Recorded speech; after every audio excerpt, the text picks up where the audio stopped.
Praise the Lord, brothers and sisters. Subscribe my YouTube channel. Click bell button for more videos. Thank you. May God bless you.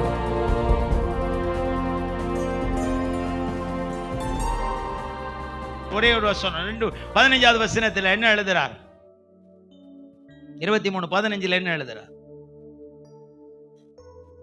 16வது வசனம் 16ல என்ன எழுதுறார்? குருடரான வழிகாட்டிகளே உங்களுக்கு ஐயோ, எவனாயிலும் தேவாலயத்தின் பேரில் சத்தியம் பண்ணினால் அதனால் ஒன்றுமில்லை என்றும்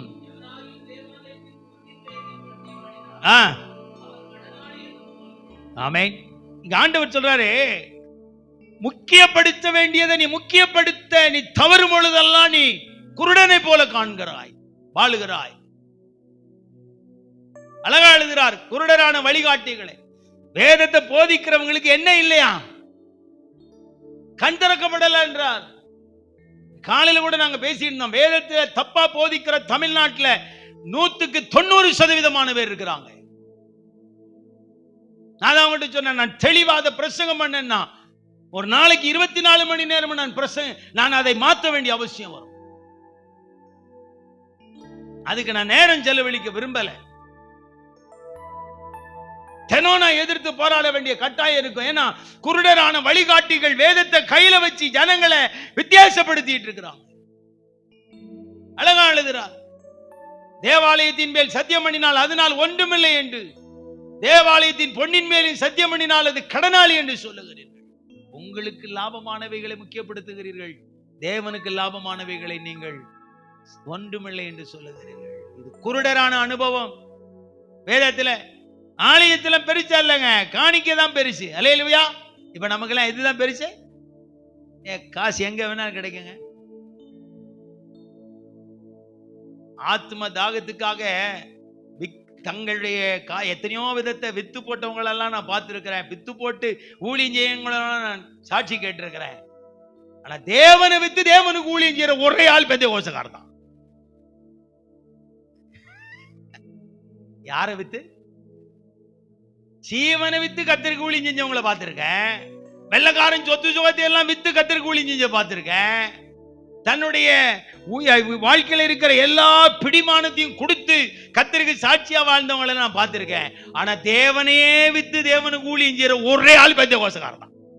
அவன் தான் சொல்ற குருடர்கள். அவ்வளவு யாருக்கு வழிகாட்டிகள்? தேவனையே வித்து தேவனுக்கு ஊழியம் செய்யறான். என்ன யோக்கிய பையன், விபச்சாரத்துக்கு வழிகாட்டுகிறவன் அல்லவா? மனைவியை வித்து காசு சம்பாதிக்கிறவன் யாரு? மனைவிய விபச்சார தொழிலுக்கு வித்து அதுல மனைவிக்கு ஒருத்தன் சோறு போடுறான்ல, பாத்திருக்கீங்களா? அவன் தான் குருடனுக்கு குருடனா இருக்கிறான். அவன் தான் குருடனுக்கு வழிகாட்டுறான். நம்மால அதான் செய்யறான். தேவனையே வித்து தேவனுக்கு ஊழியம் செய்யறான். இதெல்லாம் பிரிச்சு பேசினா ரொம்ப ஆழமா போயிடும். டைம் ஆயிடுச்சு. நம்ம தமிழ்நாட்டு பார்த்து இதெல்லாம் தாங்க மாட்டாங்க, வாந்தி பண்ணி போட்டுருவான். தேவனை வித்து தேவனுக்கு ஊழியம் செய்யற ரோக்கே ராஸ்கல் அயோக்கியத்தனம் பண்ணிட்டு இருக்க கள்ளவாடி பையன். நீங்க யாரும் அந்த மாதிரிலாம் பண்ணாதீங்க. தேவனை அங்கேயும் விற்க வேண்டாம். தேவாலயத்தின் பேர் சத்தியம் பண்ணு, சத்தியத்தின் பேர்ல சத்தியம் பண்ணு, ஒன்றும் பிரச்சனை இல்லை. ஆனா எனக்கு தர வேண்டியதெல்லாம் கொண்டு வந்துரு. அழிவுக்கு ஏதுவானதை எல்லாம் முக்கியப்படுத்துறோம். ஒரு சர்ச்சை ஒருத்தன் பிரதேசம் பண்றான், ஏற்கனவே சொல்லியிருக்கேன். அவன் பெரிய சர்ச்சை கட்டிதான் பிரதேசம் பண்றான். ஏன்டா அந்த கடைசி காலம் சொல்றீங்க, பிரதேசம் பண்றீங்க அப்படின்னா, இயேசு கூப்பிட்டு போயிட்டு திருப்பி வரும்போது அந்த சர்ச்சில் உட்காந்து இவன் கர்த்தரை ஆராதிப்பானா? இந்த மாதிரி பைத்தியக்காரனை வச்சுக்கிட்டு என்ன பண்றது தமிழ்நாட்டில்? இயேசு வரப்போறார், இயேசு வரப்போறார், இயேசு வரப்போறார், கொண்டா கொண்டா கொண்டா கொண்டா. எது எப்ப இயேசு வரப்போறாரா? வேண்டாங்க. குருடருக்கு வழிகாட்டுகிற ஒரு அனுபவத்தை நம்ம தக்க வைத்துக் கொள்ள வேண்டிய அவசியமே கிடையாதுங்க. நமக்கு நிறைய வசனம் இருக்கு. அதுல நீங்க 19ஆம் வசனம், 24ஆம் வசனம், 26ஆம் வசனத்தெல்லாம் வாசித்தீங்கன்னா அந்த குருடர்களுக்கு வழிகாட்டுகிற குருடனான பரிசேயன், குருடனான வேதபாரகர்களை பத்தி தெளிவா எழுதுகிறார். எப்படிதான் குருடன் வழிகாட்டுறானோ எனக்கு தெரியலங்க. அன்னைக்கு பேப்பர்ல போட்டிருக்கு, ஒரு போலீஸ் அதிகாரி ஒரு குருடனான ஒரு மனிதனை ரோட கிராஸ் பண்ணி டீ வாங்கி கொடுத்து பஸ் காசு கொடுத்து அனுப்புனாராம். தோத்திரம். அதை பெருசா யூடியூப்ல போட்டிருக்கான். அது எவ்வளவு சந்தோஷமான விஷயம். ஆனா நம்மாலு குருடரான வழிகாட்டிகள். இவனே குருடன், இவனுக்கு பைபிள்னா என்னன்னு தெரியாது, உபதேசனா என்னன்னு தெரியாது, பரலோகம்னா என்னன்னு தெரியாது, நித்தியம்னா என்னன்னு தெரியாது, தெய்வீகம்னா என்னன்னு தெரியாது. அதனாலதான் தெய்வீகத்தையே விற்கிறான், தேவனையே விற்கிறான், நித்தியத்தையே விற்கிறான், பரலோகத்தையே விற்கிறான். இவன் சொல்றான் ஆர்சிகாரன பாவம் மன்னிப்பு சீட்டு வித்தான்றான். ஆமென். ஒரு சின்ன பாவ மன்னிப்பு சீட்டு வித்ததுனாலதான் வந்துச்சு மார்ட்டின் லூத்தருடைய உபதேசம், விசுவாசத்தினால நீதிமான் பிழைப்பான். இன்னைக்கு பெந்தேகோஸ்தேக்காரன் எல்லாம் தேவனை விற்கிறான், திட்டு பயில். குருடரான வழிகாட்டிகளா தயவு செய்து ஊழியக்காரங்க இருக்காதீங்க. வேதத்தை எடுத்தீங்களா, இன்னைக்கு என்ன பிரசங்கம் பண்ண போறீங்க, அந்த வசனத்தை 20 முறை 30 முறை மறுபடி வாசிங்க. சில நேரத்தில் நீங்க வாசிக்கிற உபதேசம் உங்க சபைக்கு விரோதமா இருக்கும், உங்களுக்கு விரோதமா இருக்கும், ஆனா கர்த்தருக்கு லாபமா இருக்கும். அதை பேசு. சில வசனம் யாருக்கு எதிரா இருக்கும், உங்களுக்கே எதிரா இருக்கும், உங்க உபதேசத்துக்கே, உங்க ஃபேமிலி நடத்துற மெத்தடுக்கு அது என்னவா இருக்கும், எதிரா தான் இருக்கும். ஆனா அது கர்த்தருக்கு லாபமா இருக்கும். தைரியமா பேசு. அவன் தான் கண் திறந்த ஊழியக்காரன். குருடனான ஊழியக்காரனா யாரு? ஐயோ இதெல்லாம் நமக்கு ஒத்து வராது பாஸ்டர், இதெல்லாம் நம்ம பேசினா ஜனங்க ஐயோ நம்மள அடையாளம் பார்த்துருவாங்க, அதனால கண்ணை மூடிட்டே பிரசங்கம் பண்ணுவான். வேண்டாங்க, கர்த்தருக்கு லாபமா சாவு. நான் இப்ப ஆண்டுட்ட என்னுடைய பைனல் நிறைய ஜெபம் பண்ணியிருக்கேன். பைனலா ஒரே ஒரு ஜெபம் பண்றேன், அது கருத்தா பண்றேன். ஆண்டவரே 2000 வருஷத்துக்கு முன்பதாக 11 பேரை நம்பி இந்த உலகத்தையே கையில கொடுத்துட்டு போனீங்கப்பா. எத்தனை பேரை நம்பிங்க? 11 அப்போஸ்தலர்களை நம்பி இந்த உலகத்தையே கையில கொடுத்துட்டு போனீங்களே, எங்களை நம்பி என்ன தர நீங்க விரும்புறீங்கன்னு நான் கேட்கிறேன். ஆமென். 11 அப்போஸ்தலர்களை நம்பி இந்த முழு உலகத்தையும் சுற்றி திரிந்து எனக்கு சாட்சியாயிருங்கள் என்று சொல்லி போனாரே. அப்ப எத்தனை ஜன அந்த அப்போஸ்தலர் மேல் அவருடைய எதிர்பார்ப்பு, எத்தனை நம்பிக்கை, எவ்வளவு ஆழமான ஒரு எதிர்பார்ப்பை தேவன் அங்கே வைத்தார். இன்னைக்கு வேத வாரகர்களை குறை சொல்ற அளவுக்கு அதே வசனத்தின்படி இன்னைக்கு ஊழியர்கள் குருடரான வழிகாட்டிகள் ஆயிருக்கிறார்களே. எத்தனை வேதனையான அனுபவம். குருட்டு தன்மையோடு பிரசங்கம் பண்ணார்.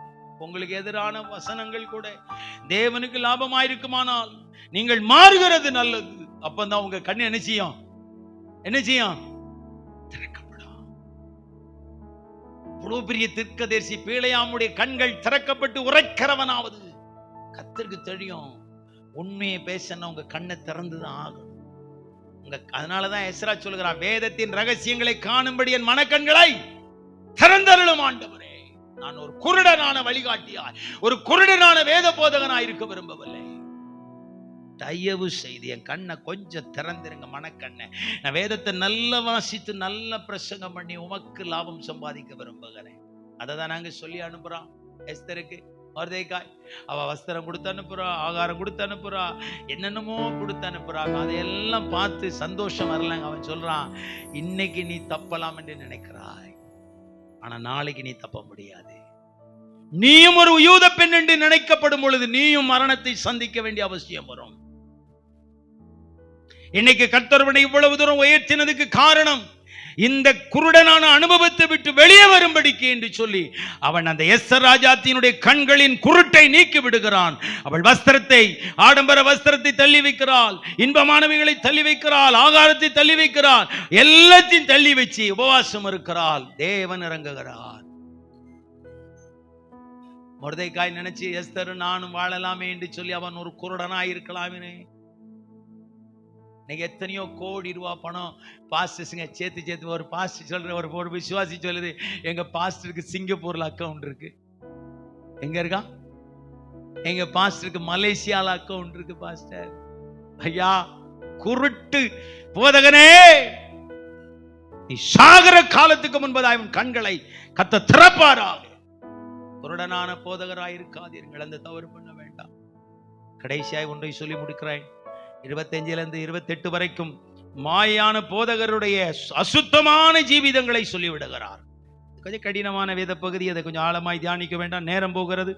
மாயக்காரராகிய வேதபாரகரே, பரிசேயரே, உங்களுக்கு ஐயோ!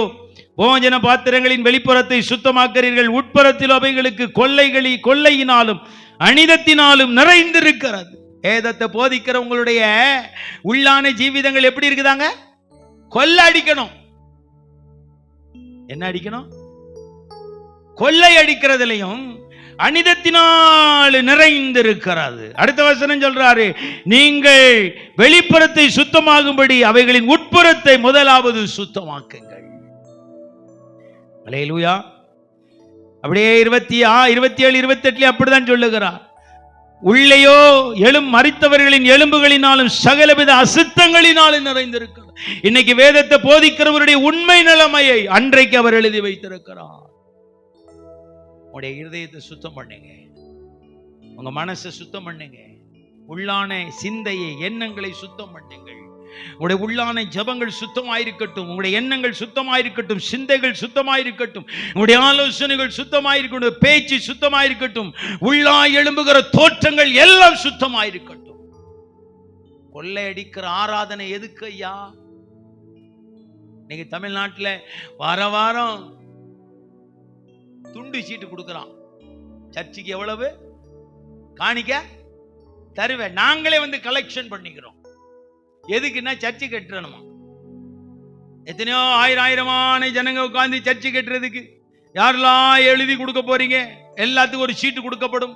நீங்க எவ்வளவு கர்த்தருக்கு காணிக்கை கொடுப்பீங்கன்னு எழுதுனீங்கன்னா, நாங்கள் பஜாஜ் பைனான்ஸ் மாதிரி, ஸ்ரீராம் பைனான்ஸ் மாதிரி, ஆண்டவரே மணப்புரம் பைனான்ஸ் மாதிரி நாங்களே வந்து உங்கள் வீடுகளில் கலெக்ஷன் பண்ணுவோம். இப்ப புதுசா மெத்தட் வந்திருக்கான். நாங்க இஎம்ஐ மாதிரி உங்க சேலரியில இருந்தே நாங்க எடுத்துக்குவோம். அதுக்கு பேங்க்ல அட்டாச் பண்ணி வச்சிருக்கோம். எனக்கு இது கேட்ட ஷாக் ஆயிட்டேன். கொள்ளையினாலே அநீதியினாலே நிறைந்திருக்கிறது. 75 வயசு பாஸ்டருடைய இருதயம் கொள்ளையினால் நிறைந்திருக்கிறது. அயோக்கிய ரஸ்கலே, மாயக்காரனே, நீ மனம் திரும்புகிறதுக்கு ஒரு நேரம் வந்திருக்கிறது. ஜெபம் ஆத்துமாதாயம் என்று சொல்லி வெளிப்புறம் நன்றாயிருக்கிறது, உள்புறத்திலேயோ மனிதர்கள் செத்து போன எலும்பு கூடுகளினால் உள்ளான கல்லறையில் நாத்தங்கள் அடங்கி இருக்கிறது. வேண்டாம், நாம இந்த தப்பு பண்ண வேண்டாம். கொள்ளையடிக்கிற தப்பு நமக்கு தேவையில்லை. ஏன் நம்ம வேஷம் போடுறோம்? மாயைக்காரராக மாய்மாலமான வாழ்க்கை இது. கத்தருக்கு நீ செத்தா அடுத்தது உன் பிள்ளை எத்தனை நாள்ல சாகணும் உனக்கு தெரியாது. 10,000 20,000 கோடி சேர்த்து வச்சுட்டு நீ நாளைக்கு செத்தவன் பிள்ளை 3வது நாள் செத்தவன் சொத்து யாருக்குல?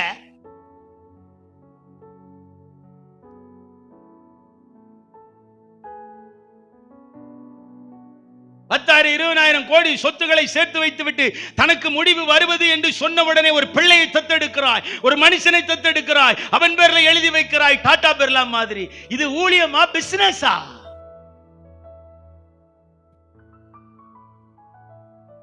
வேஷம், மாயை. கர்த்தர் இதெல்லாம் கண்டிக்க சொல்றார். நான் சொல்றேன், நீர் நேரடியா சொல்ல வேண்டியதானே. அவன் காதை பூட்டி ரொம்ப நாள் ஆச்சு, நீ சொல்லல என்றார். கொள்ளை அடிக்க வேணாங்க, கொள்ளை அடிக்க வேண்டாம், அநீதமும் வேண்டாம், உள்ளான கல்லறை தோற்றமும் நமக்கு வேண்டாம். வெளியில அப்படியே டைல்ஸ் இருக்கும், கிரானைட் இருக்கும், எல்லா கிரானைட்டும் டைல்ஸும் போட்டு கல்லறை சூப்பரா இருக்கு. உள்ள தோண்டி பார்த்தா சின்ன சின்ன பெரிய பெரிய எலும்பா இருக்குது, நாத்தம். முழங்கால் போடுவோமா, கண்களை மூடுவோமா? இந்த 5 தவறுகளை நாம் செய்ய வேண்டாம். பரலோகத்தை பூட்டி வைக்க வேண்டாம், ஜனங்களை பட்சிக்க வேண்டாம், யாருக்கும் யாருடைய வாழ்க்கையும் நம்ம நரகத்துக்கு தத்து கொடுக்க வேண்டாம், குருட்டுத்தன்மையோடு ஊழியம் செய்ய வேண்டாம், மாயான வேஷம் போட்டு கொள்ளையடிச்சு அநீதியின் வாழ்க்கையை வாழ வேண்டாம். இந்த 5 தப்புகளை இன்னைக்கு அநேக போதகர்கள் செய்யறாங்களாம். தயவுசெய்து வேதத்தை போதிக்கிற, வேதத்தை கையில தூக்கி இருக்கிற வேத பாரகர்களே, இந்த 5 தவிர பண்ற உனக்கு ஐயோ!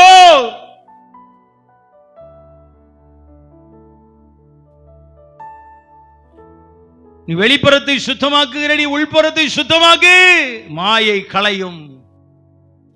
கபாரா சந்தரானாமா ரிபலமானா ஷிபலானா கதரானாமா ஷிக்கரானாமானாமா. ஆண்டவருடைய வார்த்தை தான் ஐயா. இதுக்கு இஸ்ரவேல் ஜெயக்குமாருக்கு சம்பந்தம் கிடையாது. வாட்ஸ்அப்ல கேட்கிறவங்க இதுக்கு எதிர்த்து நிக்காதீங்க. விபரீதங்கள் வித்தியாசமாயிருக்கும். இந்த கர்த்தர் சொல்லுகிற வார்த்தை, நான் இங்க காசு வாங்கிட்டு பிரசங்கிக்கல, நான் இங்க இலவசமாய் பிரசங்கிக்கிறேன் கர்த்தருடைய வார்த்தையை. இதுக்கு நீங்கள் கிரயமாக வேண்டாம். இதுக்கு எதிர்த்து நிற்கிறவர்கள் எல்லாம் இதுக்கு கிரயமாகி விடுவீர்கள். இது கர்த்தருடைய சத்தம். வேதத்தை போதிக்கிற வேதபாரகரே, பரலோகத்தை பூட்டுகிறதுக்கு உங்களுக்கு அதிகாரம் கொடுத்தது யார்?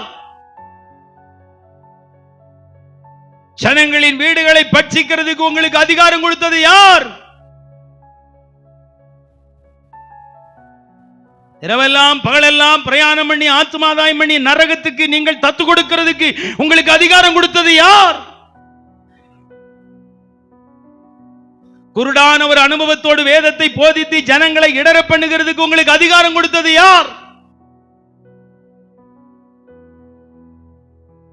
வெளிப்புறத்தை நல்ல ஜப வீரனாக ஆத்மாதாய் வீரனாக நீங்கள் வெளிப்புறத்தை சுத்தமாக்கி உள்ளுக்குள்ளே கொள்ளையினாலும் அநீதியினாலும் நீங்கள் மாய்மானத்தினாலும் நீங்கள் நிரம்பி இருக்கிறதுக்கு அதிகாரம் கொடுத்தது யார்? 5 தவறுகளை பெந்தேகோஸ்தே பாஸ்டர்ஸ்ங்க செய்றாங்கன்றார். சொல்லிதான் அனுப்புட, நீ பேசிரு மகனே, என் வேலையை நான் செய்யறேன். தயவு செய்து சொல்றேன், வேதத்தை போதிக்கிறவங்க இந்த தவறுகளை செய்ய வேண்டிய அவசியம் இல்லை, அதை நிறுத்தி விடுகிறது நல்லது. இந்த சத்தம் உலகம் எங்கிலும் கடந்து போவதாக. ஆண்டவரை புரிந்து வாழுங்கள், ஆண்டவரை புரிந்து ஊழியம் செய்யுங்கள், ஆண்டவருடைய உணர்வுகளுக்கு முக்கியத்துவம் கொடுங்கள், ஆண்டவருடைய சிந்தையை அறிந்து பேச பழகுங்கள். வாழ்க்கையின் பாதையில் ஊழிய பாதையிலே எஜமானோடு இசைந்து போக ஒப்பு கொடுக்கிறது நல்லது. கர்த்தர் நம்மோடு பேசினாரா? 2 கரங்களையும் வைத்து கர்த்தரை தோத்திரம் பண்ணுங்க. யார் கூட எல்லாம் கர்த்தர் பேசினார், உண்மையை கர்த்தரிடத்தில் இதை ஏற்றுக்கொள்ளுங்க, உண்மையை ஒத்துக்கொள்ளுங்க. இந்த மாதிரி 5 தவறுகளை நாங்கள் செய்ய விரும்பலப்பா, நாங்கள் உண்மையா இருக்க விரும்புகிறோம். நாங்கள் இனி பரலோகத்தை பூட்டி போட போறது இல்லை, நாங்கள் ஜனங்களை பட்சிக்கிறது இல்லை, நாங்கள் ஜனங்களை தேவனுடைய ஜனங்களை நரகத்துக்கு ஒப்பு கொடுக்க போறது இல்லை. எங்களுடைய குருட்டு தன்மைக்கு முற்றுப்புள்ளி வைக்கிறோம். வெளியரங்கமான மாய்மாலமான அசுத்தமான வாழ்க்கை உள்ளே உள்ளே வெளியே மாய்மாலமான ஜீவிதத்தை இனி வாழ போறதில்லை. நாங்கள் இந்த 5 தவறுகளை செய்கிறதை விட்டுவிட விரும்புகிறோம். எங்களுக்கு கிருபை தருவீங்களா? ஆண்டவரோடு பேசுங்க. நீங்க விரும்புறபடி ஊழியம் செய்யணும், நீங்க விரும்புறபடி வாழணும், நீங்க விரும்புறபடி வேதத்தை போதிக்கணும். தகப்பனே, எஜமானனே, ரபலா தியானமா ஷகரே லிகம் கரதேரே பெனினோ ஷிமாரியா நலரோ துண்டனலரினி கபரனிகு திரிவி சக்கரவரதியா. தெய்வமே, இது உம்முடைய உணர்வுகள், உம்முடைய எண்ணங்கள், உம்முடைய சிந்தைகள், இவைகள் எல்லா இடங்களுக்கு இந்த சத்தம் கடந்து போவதாக, தடைகள் உடைக்கப்படுவதாக, வழிகள் ஆயத்தம் பண்ணப்படுவதாக. சங்கீதம் 29 சொல்லப்பட்டபடி கர்த்தருடைய சத்தம் எல்லா இடங்களுக்கும் கடந்து போய் தன்னை அறிமுகப்படுத்திக் கொள்ளுவதாக. ஆண்டவரே, நீர் அவர்களோடு பேசினதற்காக ஸ்தோத்திரை. கொண்டு வந்த ஊழியக்காரர்கள் ஆசீர்வதிக்கிறோம். அவரவர் சின்ன சின்ன சபைகளை வைத்து ஊழியம் செய்கிறவர்கள், அவரவருடைய குடும்பங்களையும் சபைகளையும் ஊழியங்களையும் கர்த்தர் கனம் பண்ணி அவர்களை ஜீவிக்கிற நாளெல்லாம் உபயோகப்படுத்துவீராக. உமக்கன்று வாழவும் சித்தஞ்சி கிருபை செய்யும். இயேசுவின் நாமத்தில் பிதாவே, ஆமென், ஆமென். கர்த்தர் நம்மளை ஆசீர்வதிப்பாரா.